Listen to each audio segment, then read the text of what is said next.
Hello everyone. तो आज start करते हैं क्लास 10 का एक्सरसाइज 1.2 का क्वेश्चन नंबर 1। तो क्वेश्चन नंबर 1 है कि prove that root 5 is irrational, है ना। अपन को ये प्रूव करना है कि रूट 5 इरेशनल है। तो अपना वही सिंपल सा प्रोसीजर रहेगा कि पहले अपन क्या मान लेते हैं कि रूट 5 क्या है, वो रेशनल है।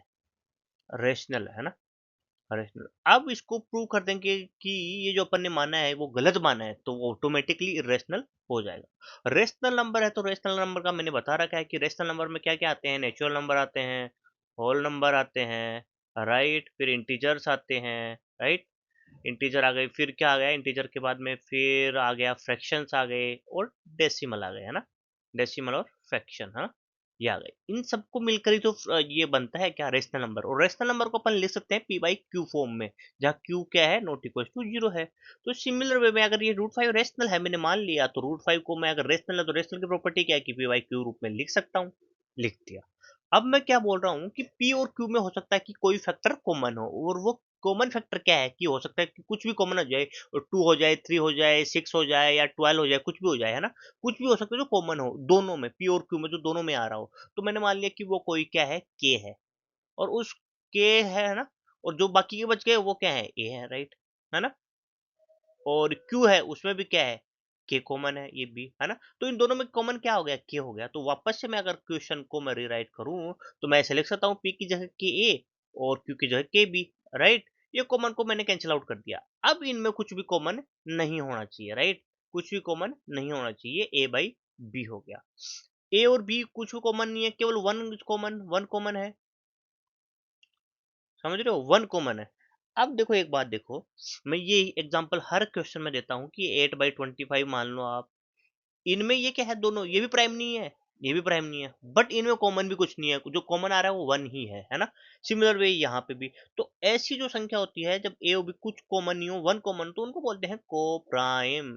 ए और बी क्या हो गए, को प्राइम हो गए, राइट, ओके। अब नेक्स्ट स्टेप है कि इसको स्क्वायरिंग, स्क्वायर करेंगे। स्क्वायरिंग, स्क्वायर करने पे क्या होगा, रूट 5 का 5 हो जाएगा, ए बाई बी का ए स्क्वायर अपॉन बी स्क्वायर हो जाएगा, राइट। अब अपन को क्या है, देखो अपन को पता होना चाहिए कि यहाँ पे थ्योरम 1.2 लगेगी। उसके लिए क्या होना चाहिए, जो 5 है ना वो अपॉन में आना चाहिए, नंबर को अपॉन में लेके आओ। तो मेरा हो गया यहाँ पे क्या, B square equals to A square by 5। अब ये बन गया, क्या बन गया ये बन गया कि 5 कर रहा है, किसको डिवाइड कर रहा है, 5 डिवाइड्स ए स्क्वायर, मतलब 5 डिवाइड ए ऑल्सो। और ये चीज बोलता कौन है, थ्योरम 1.2 बोलता है। इसका मतलब 5 एक मल्टीपल है, ए का एक फैक्टर है, तो ए है। अगर उसको मैं ऐसे लिख दूं कि ये बहुत सारे प्राइम नंबर्स, मतलब बहुत सारे जो प्राइम नंबर्स उनका फैक्टर है ना। कुछ भी हो सकता है ये, राइट। ए है, और इन इन कोई भी एक फैक्टर में से एक क्या है, 5 है। तो मैंने वो 5 लिख दिया, 5। और बाकी जो बच गए उनको मैं एक प्रैक्टिस है कि बाकी जो भी है फैक्टर उनका सबका मल्टीप्लिकेशन क्या है, m है। तो मेरे को ये वैल्यू प्राप्त हो गई, राइट। मैंने ये कोई वैल्यू मिल गई। अब ये जो a आया है मैं उसको यहाँ पे रख दूंगा वापस से, है ना।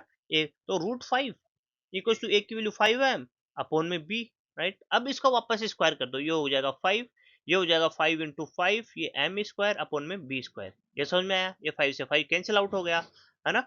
तो अब इसको क्या हो सकता है कि बी स्क्वायर, ये बी स्क्वायर इधर चला गया, तो B square equal to 5m square.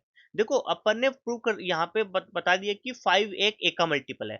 अब अपन को बी का भी बताना पड़ेगा, तो उसके और बी का क्यों बता रहे हैं, ताकि अपन ये बता सके कि अपन ने यहाँ पे क्या माना था कि वन ही कॉमन है, बट अपन ये बता सके कि क्या, कि ए और बी में वन ही नहीं 5 भी कॉमन है ना। और 5 कॉमन होने से क्या हो जाएगा कि अपन ने जो माना था वो रेशनल है, वो क्या कॉन्ट्राडिक्ट हो जाएगा। और फिर अपन बता देंगे कि ये क्या है, कॉन्ट्राडिक्ट क्यों हो जाएगा, क्योंकि अपन ने मान लिया था कि यहाँ पे ये कोप्राइम है, राइट। एक ही कॉमन होना चाहिए, एक के अलावा कॉमन है, इसका मतलब जो अपन ने चीज मानी थी वो कॉन्ट्राडिक्ट हो गई। इसका मतलब ए रे जो रूट 5 है रेशनल नहीं होगा, इरेशनल हो जाएगा, ठीक है। अब मैं सेम क्या करता हूँ, ये हो गया M square equal to B square by 5।